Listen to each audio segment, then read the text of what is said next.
আসসালামু আলাইকুম। আসলে আমরা এই যে কালীছড়া, এই কালীছড়া যে গভীরতা প্রায় ৩০ থেকে ৪০ ফুট গভীরতা আছে নিচে, কিন্তু চতুর্দিকে আবর্জনায় চতুর্দিকে আবর্জনায় এই ছড়া এখনো ১০ ফুটও নাই গভীরতা। আর এদিক দিয়ে মাটি ফেলাইয়া যেভাবে এখানে এই সাইড ওই সাইড আমাদের এখানে একটা নলার ইয়ে নেই, আমাদের এই যে ময়লা ফেলাচ্ছে, এটার কারণে আমাদের পুরো ছড়াটা ভর্তি হয়ে গেছে, এসে দিচ্ছে ওদিকে আমাদের ভর্তি। তো আমাদের যখন কিছুদিন আগে আমাদের যখন এই যে বৃষ্টির লবণ বর্ষায় যখন ইয়ে হয়, তখন আমাদের এই ছড়াটা ভর্তি হয়ে তখন এই রাস্তা দিয়ে পানি অতিক্রম করে আমাদের এই জনগণের এই যে বসত বাড়ি আছে, বসত বাড়ি ডুবে যায়। কিন্তু এই ছড়ার বিষয় নিয়ে আমি বর্তমান সিটি কর্পোরেশনের মাননীয় মেয়র মহোদয় জনাব ডাক্তার শাহজাদ হোসেনের এপিএসের সাথেও আলাপ করছি এবং ওনার মেয়র মহোদয়ের সাথেও আলাপ করছি। আমি এটার কোনো একটা ব্যবস্থা পাই নাই। এখন আমাকে একটা আশ্বস্ত করছিল যে মেয়র সাহেবদের এই যে ছড়ার যে ইয়েটা নলার যে ইয়েটা এটা নিয়ে আমার একটা ব্যবস্থা করবে, কিন্তু শুধু আমরা আশ্বস্ত পাচ্ছি। কিন্তু আজকে বিগত 4 মাস আমার এখানে তিনটা আমরা প্রোগ্রাম দিছি, আমার একটা প্রোগ্রাম উনি আসে নাই। ঠিক আছে, আমার একটা প্রোগ্রাম উনি আসে নাই, না আসার কারণে আমার এলাকা থেকে মহল্লাবাসী শুধু আমাকে ইয়া করতেছে, কারণ আমি একজন। এখানে আমাদের প্রায় 20 ফ্যামিলির মতো প্রায় 200-250 ফ্যামিলির মতো বসবাস করে। তাহলে দেখেন এই ছড়াটা যদি গভীরতা না হয়, যদি একটুখানি বৃষ্টি হয়, বৃষ্টির পরে যদি এই ছড়াটা ডুবে যায়, এখানে মানুষের ঘর বাড়ি ডুবে যাচ্ছে, মানুষের কষ্ট দুর্দশা।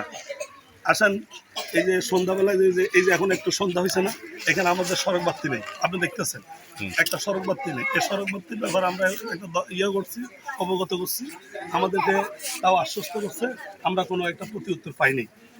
তারপরে আমাদের দেখেন এদিকে রাস্তাঘাটের সমস্যা, এদিকে এই রাস্তাটা কিন্তু এদিকে সোজা, দেখেন এই দেখেন এই যে এই রাস্তাটা কিন্তু সোজা গেছে, এই রাস্তাটা কিন্তু সোজা গেছে, এখান দিয়ে হইয়া এই রাস্তাটা হইয়া সোজা হইয়া এখানে হারবাতলির সাথে অ্যাড হয়েছে, হারবাতলির সাথে অ্যাড, ওদের সাথে একটা হয় না। আমাদের এখানে রাস্তাও ব্লক হয়েছে, তারপরে ওইদিকে মানুষও চলাচল করতে পারে না, বিভিন্ন ধরনের সমস্যা আমরা ভুগতেছি।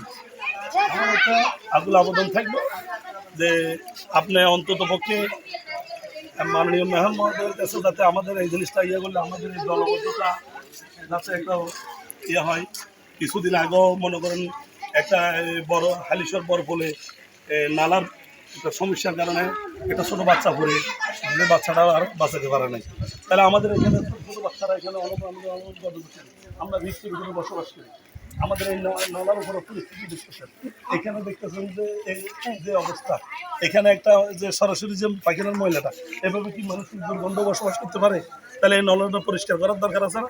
যখন এই দিকের এই বানটার যখন বর্ষা হয়, যখন এই বানটার উপরে এফেক্ট করে, তখন পানি নিষ্কাশন হতে পারতেছে না।